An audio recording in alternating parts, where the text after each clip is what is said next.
असल में दोस्तों श्रीलंका की पर कैपिटा इनकम बहुत ही ज्यादा है। बल्कि एक टाइम पे श्रीलंका एशिया की फास्टेस्ट ग्रोइंग इकोनॉमी थी, जब इंडिया और चाइना दोनों भी अपनी अपनी इकोनॉमी में स्ट्रगल कर रहे थे। तो फिर ऐसा क्या हुआ कि जिससे श्रीलंका की इकोनॉमी इतना गिर गई कि उनके पास आज स्ट्रीट लाइट्स जलाने के लिए भी पैसे नहीं हैं। श्रीलंका के पास इतने बड़े बड़े फाइनेंशियल एक्सपर्ट्स की टीम होने के बावजूद भी आज उनके पास अनाज खरीदने के लिए भी पैसे नहीं हैं। लोग सड़कों पर बगावत करने के लिए उतर आए हैं।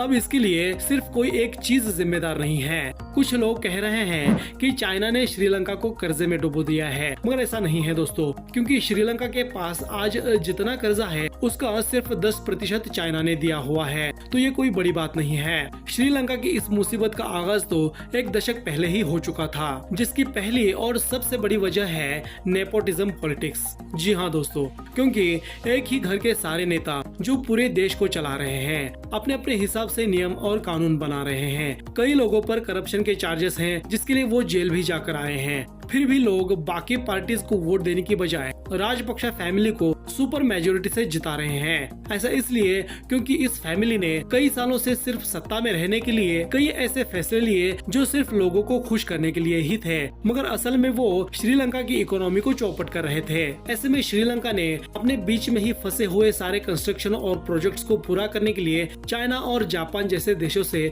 ढेर सारा कर्जा लिया, मगर वही हम्बनटोटा जैसे बड़े बड़े प्रोजेक्ट्स कंप्लीटली सुपर फेलियर साबित हुए, जिससे अब श्रीलंका के पास कर्जा चुकाने के लिए भी पैसा नहीं बचा है।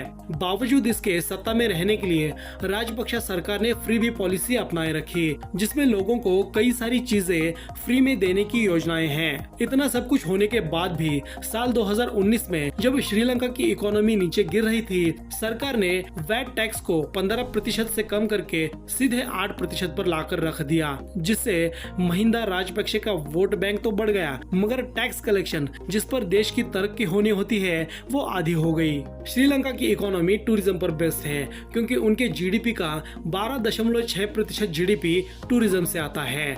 मगर कोविड के चलते श्रीलंका का एक्सपोर्ट और टूरिज्म पूरी तरह से चौपट हो गया, और कोविड की वजह से जो नुकसान हुआ उसकी भरपाई के लिए श्रीलंका ने जितना हो सके उतना लोन लिया, जिससे देश की इकोनॉमी पर और भी बुरा असर पड़ने लगा। मगर ऐसे में भी सरकार ने फ्री बी पॉलिसी अपनाए रखी, सिर्फ लोगों को खुश रखने के लिए, और इसी चक्कर में श्रीलंका ने IMF से आज तक 16 बार बड़े लोन लिए हैं। एक दिन अचानक से राजपक्षा सरकार ने डिक्लेयर कर दिया कि श्रीलंका अब केमिकल फर्टिलाइजर्स का इस्तेमाल नहीं करेगा, और अब एग्रीकल्चर का जितना भी प्रोडक्शन होगा वो 100% ऑर्गेनिकली होगा। बट असल में इसके पीछे रीजन ये था कि श्रीलंका के पास अब फर्टिलाइजर्स इंपोर्ट करने के भी पैसे नहीं थे। अब इस फैसले से खराब हो रही फसल के लिए दवाई नहीं थी, और रिजर्व फूड की शॉर्टेज होने लगी थी। चावल जो कि श्रीलंका एक्सपोर्ट करता था, अब इंपोर्ट करने की बारी आ गई थी, जिससे चीजें धीरे धीरे महंगी होती जा रही थी।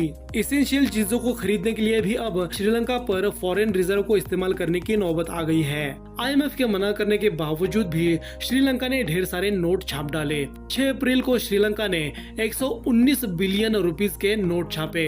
अगर आप इकोनॉमी से जरा भी समझते हैं तो आप समझ पाएंगे कि नोट छापने से महंगाई घटती नहीं बल्कि और भी बढ़ जाती है। जाहिर सी बात है कि इसी वजह से आज श्रीलंका में इतनी महंगाई बढ़ गई है कि सिर्फ दाल और चावल खरीदना भी मुश्किल हो रहा है। सिर्फ सत्ता में रहने के लिए देश की पूरी इकोनॉमी को बर्बाद करने वाली सरकार का श्रीलंका जीता जागता सबूत है।